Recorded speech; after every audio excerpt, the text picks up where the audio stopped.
Alhamdulillahi wa kafa. Wassalatu wassalamu ala nabiyyina al-mustafa wa ala alihi wa ashabihi wa man ihtada amma ba'du. Jamaah kaum muslimin wal muslimat rahimani wa rahimakumullah. Alhamdulillah, pada kesempatan sore hari ini kita bisa duduk dalam satu majelis untuk bersama-sama belajar, bersama-sama menuntut ilmu menjelang datangnya waktu berbuka. Dan untuk kesempatan sore hari ini, insyaallah yang akan kita bahas adalah terkait dengan membayar hutang puasa Ramadan atau yang disebut dengan qadha. Berlaku bagi kita sebagai seorang laki-laki ataupun juga berlaku bagi mereka yang wanita yang memenuhi syarat-syarat mereka boleh tidak berpuasa, lalu kewajiban yang harus dilakukannya adalah mengqadha. Jamaah yang dirahmati oleh Allah Subhanahu wa taala, secara umum Allah Subhanahu wa taala mewajibkan puasa Ramadan baik bagi seorang laki-laki maupun perempuan, sebagaimana hal itu terkandung dalam firman-Nya, ya ayyuhalladzina amanu kutiba alaikumusiyam.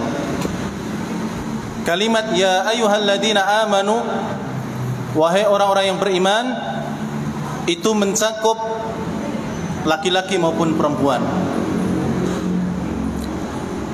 Akan tetapi jamaah yang dirahmati oleh Allah, tidak semua orang yang beriman, baik laki-laki maupun perempuan, mereka bisa seluruhnya berpuasa.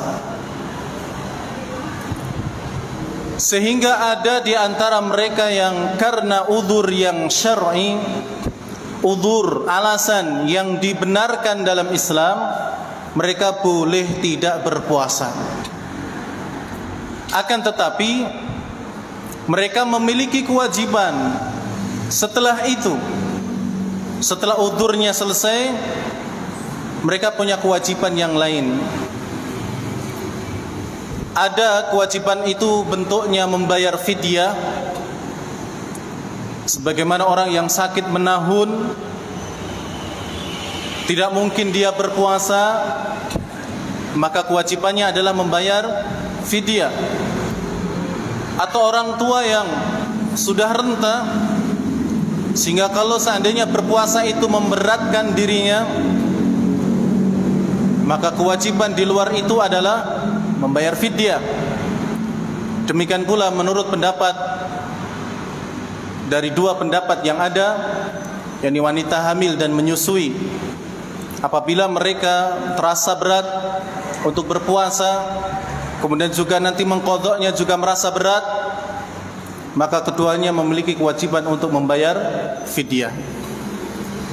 Namun di sana ada juga orang-orang yang mereka diberi kewajiban oleh Allah untuk mengqadha, mengganti di hari yang lain. Di antaranya adalah orang yang sakit, bukan sakit yang menahun, tapi sakit yang parah misalnya, wal'iyadzubillah, sehingga kalau dia berpuasa berat bagi dirinya. Namun ada kemungkinan dan harapan yang besar untuk bisa sembuh. Maka ketika dia sudah sembuh, maka dia diwajibkan untuk mengqadha, mengganti di hari yang lain selain di bulan Ramadan, sesuai dengan jumlah puasa yang ditinggalkan. Kemudian yang kedua adalah orang yang musafir, melakukan perjalanan jauh, apabila kalau dia berpuasa memberatkannya.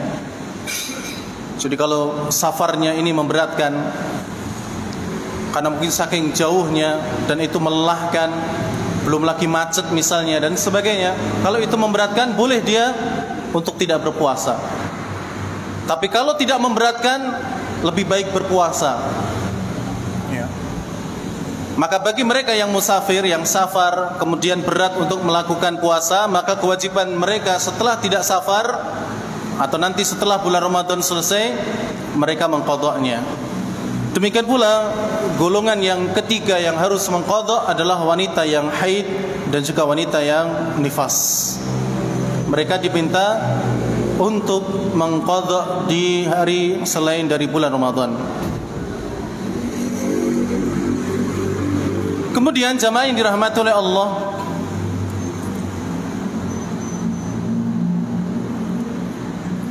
itu poin yang pertama.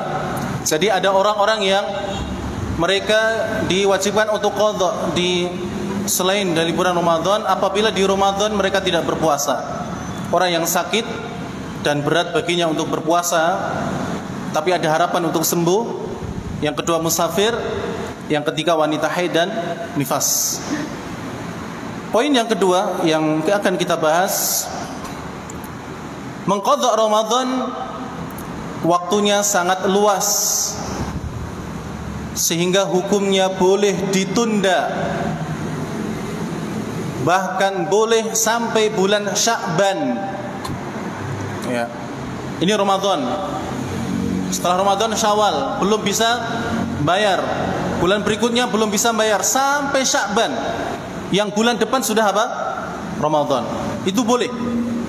Kata para ulama, sekalipun pengundurannya ini tidak dengan sebab. Ya.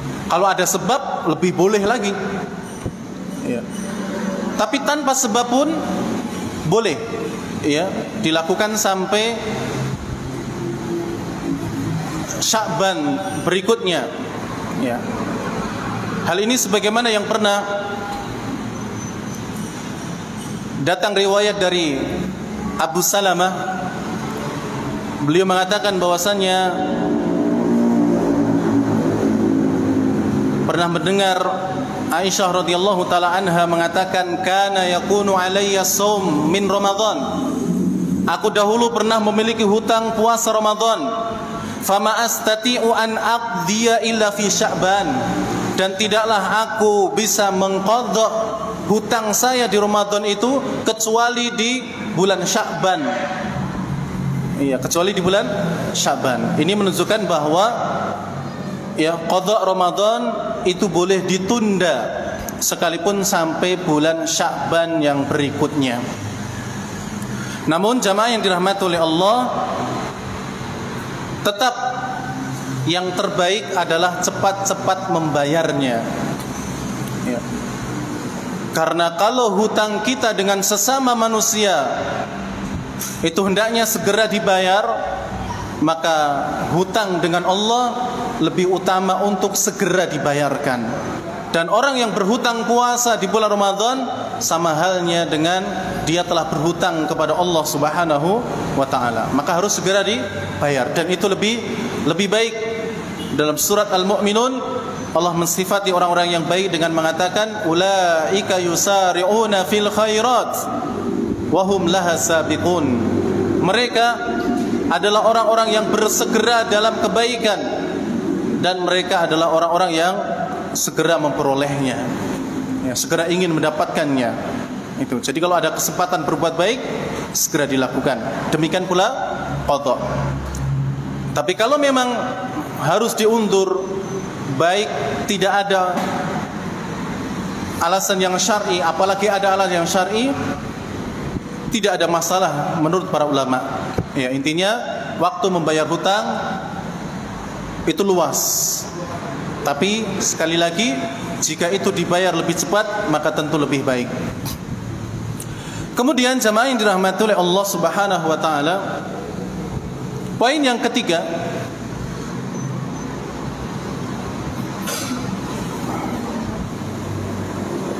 mengqadha puasa tidak wajib secara berurutan. Ya. Mengqadha puasa tidak wajib dilakukan secara berurutan.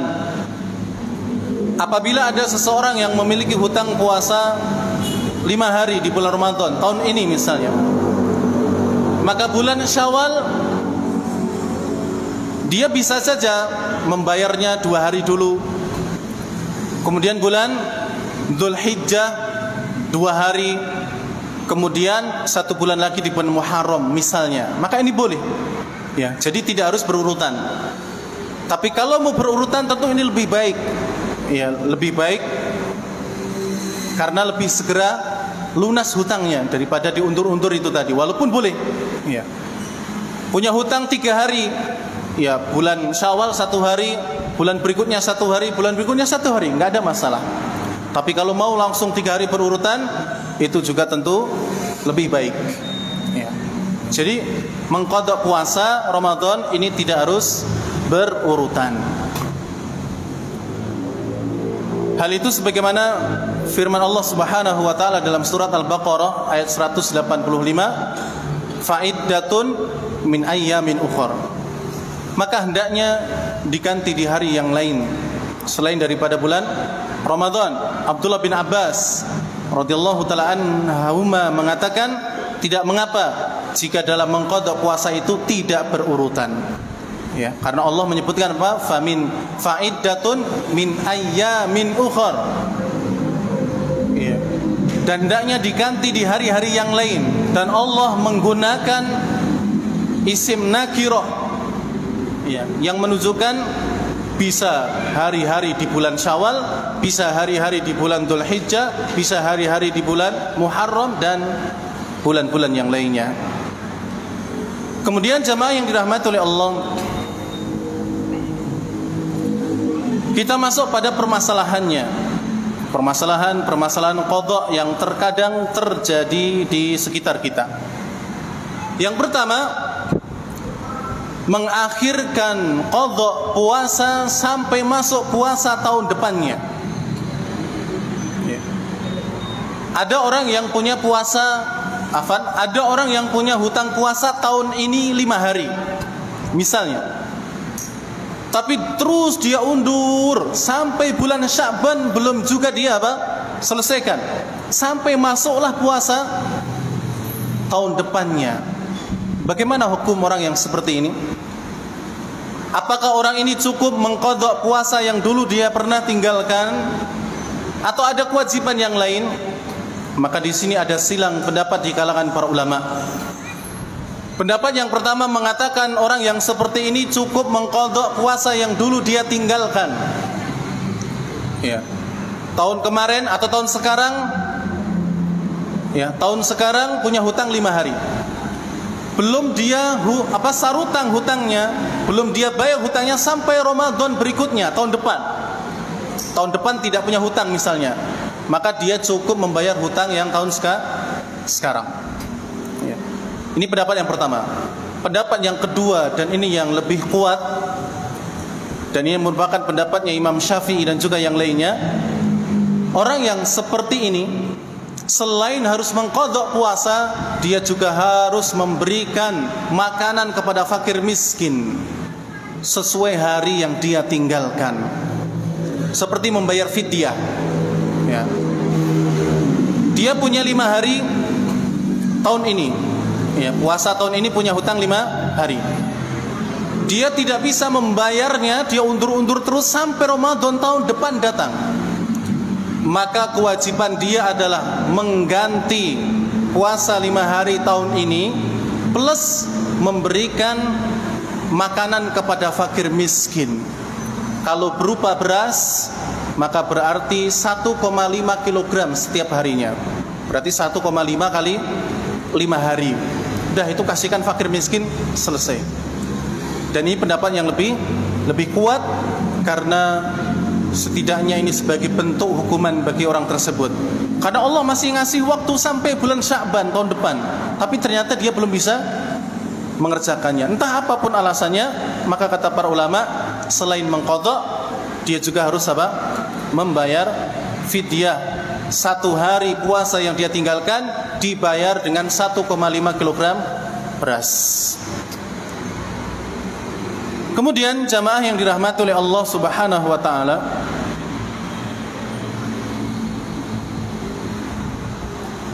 Kasus yang kedua adalah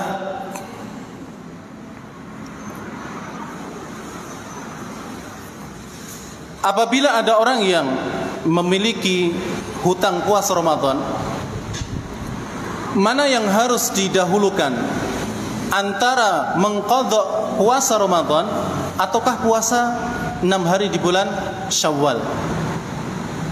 Jadi salah satu di antara puasa sunnah yang juga kita harus perhatikan adalah setelah Ramadan ini nanti di bulan Syawal, sejak tanggal 2, adapun tanggal 1 Syawal tidak boleh, ya, karena 1 Syawal adalah hari raya. Hari raya tidak boleh berpuasa. Tanggal 2 atau lebih baik lagi agak mundur sedikit, karena tanggal 2 terkadang juga masih ya suasana untuk makan dan minum, karena memang ya puasa sudah tidak ada lagi. Ya, intinya di 6 hari. Silahkan ambil kapanpun selain tanggal 1 Syawal. Kata Nabi SAW, man shoma Ramadan thumma atba'ahu sittan min Syawal kana kasyamid dahr. Barang siapa yang berpuasa pada bulan Ramadan, kemudian dia ikuti dengan puasa 6 hari di bulan Syawal, maka dia seperti orang yang puasa 1 tahun penuh. Ya, karena 30 hari dikalikan 10 berapa, Pak? 360 dikalikan 10, 6 dikalikan 10 60. Berarti 360 hari sama dengan seberapa? 1 tahun. Ya. Ini juga harus diperhatikan. Setelah nanti kita puasa juga memikirkan ini. Walaupun memang hukumnya sunnah, akan tetapi hendaknya kalau bisa dikerjakan. Nah, kalau ada orang yang punya hutang puasa, mana yang harus didahulukan? Qadha dulu, apakah Syawalnya, atau bahkan boleh digabung? Ya. Jadi dia puasa qadha sekaligus puasa Syawal. Nah, dalam masalah ini jamaah yang dirahmati oleh Allah, kata para ulama, orang yang punya hutang puasa harus membayar puasanya dulu baru puasa sunnah Syawal. Ya. Dan yang kedua, tidak boleh digabung antara puasa qadha dengan puasa 6 hari di bulan Syawal. Tidak boleh digabung niatnya. Ya. Orang yang punya hutang puasa harus membayarnya dulu sebelum dia puasa 6 hari di bulan Syawal. Sehingga tidak boleh kalau dia punya hutang puasa kok kemudian puasa Syawal dulu. Kenapa demikian?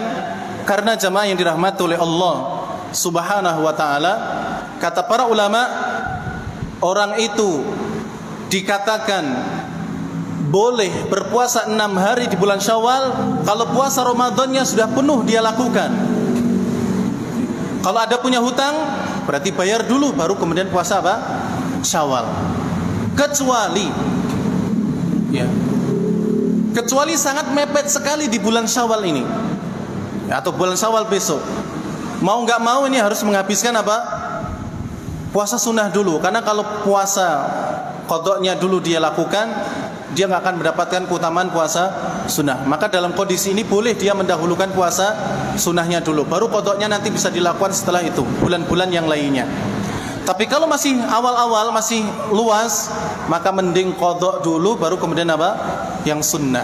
Karena di antara alasannya adalah puasa Ramadan, qadha Ramadan hukumnya wajib, sedangkan puasa sunnah hukumnya, puasa 6 hari di bulan Syawal hukumnya sunnah. Maka hendaknya seseorang mendahulukan yang wajib daripada yang sunnah. Kemudian jamaah yang dirahmati oleh Allah, kenapa tidak boleh digabung niatnya? Karena puasa Ramadan itu berdiri sendiri, kemudian puasa 6 hari di bulan Syawal juga berdiri sendiri, sehingga keduanya tidak boleh digabung. Seperti halnya tidak boleh kita ini sholat subuh sekaligus digabung dengan sholat sunnah fajar, atau kebalikannya, atau kita sholat zuhur digabung dengan sholat ba'diyah zuhur. Tidak boleh, karena keduanya berdiri sendiri, ya. Sehingga kalau ada puasa itu berdiri sendiri, maka tidak boleh digabungkan niatnya. Tapi kalau tidak berdiri sendiri, boleh digabung. Misal, seseorang melakukan puasa qadha Ramadan. Hal itu bertepatan dengan puasa di tengah bulan. Iya, yang dilakukan selama tiga hari. Maka ini boleh digabung. Atau bertepatan dengan hari Senin dan Kamis. Maka puasa qadha itu boleh digabung dengan puasa Senin dan Kamis, dan pahalanya menjadi double. Iya, pahalanya menjadi apa? Double. Dan ini boleh. Kenapa? Karena puasa Senin Kamis, kata Nabi SAW, intinya puasa di hari itu, entah puasa hukumnya sunnah ataupun wajib, itu sudah terhitung seperti puasa Senin dan Kamis. Jadi kalau seseorang itu puasa qadha di hari Senin, itu berarti dia juga termasuk puasa hari Senin. Qadha berikutnya di hari Kamis, berarti dia juga termasuk puasa apa? Hari Kamis. Karena keduanya berbeda berdirinya. Demikian pula kalau ada orang yang puasa 6 hari di bulan Syawal, maka boleh dia niatkan dengan puasa sunnah yang lainnya, seperti Senin Kamis, seperti puasa bertepatan dengan puasa Daudnya. Nah, ini bisa digabung. Tapi ingat, qadha Ramadan dengan puasa 6 hari di bulan Syawal tidak boleh digabung karena mereka berdiri sendiri-sendiri hukumnya. Alasan yang kedua adalah karena puasa sunnah 6 hari di bulan Syawal itu mengikuti puasa Ramadan. Kalau Ramadan sudah sempurna selesai, baru puasa 6 hari di bulan Syawal. Sehingga tidak mungkin dua hal yang saling menyempurnakan kok digabung niatnya. Ya, ini tidak mungkin. Nah, jemaah yang dirahmati oleh Allah Subhanahu wa taala, jadi demikian ya apa yang bisa kita bahas tentang masalah qadha, tentang qadha puasa Ramadan, yang intinya adalah ini berlaku bagi kita kaum laki-laki yang memiliki hutang, demikian pula para wanita yang memang terkadang ataupun jelas-jelas memang memiliki hutang seperti karena dia haid dan juga biasanya. Maka hendaknya ini diperhatikan, dan semoga Allah Subhanahu wa taala memberikan kekuatan dan kesempatan kepada kita untuk bisa menghabiskan Ramadan yang tinggal sisa beberapa hari ini, dan semoga Allah menutup Ramadan kita dengan diterimanya seluruh amal ibadah kita di sisinya, dan menjadi sebab kita termasuk orang-orang yang beriman yang dimasukkan ke dalam surganya. Amin ya rabbal alamin. Demikian, kurang lebihnya mohon maaf. Subhanakallahumma rabbana wa bihamdik, asyhadu an la ilaha illa anta, astaghfiruka wa atubu ilaik. Wassalamualaikum warahmatullahi wabarakatuh. اقرأ أخيا ورتل القرآن اصبح بصوت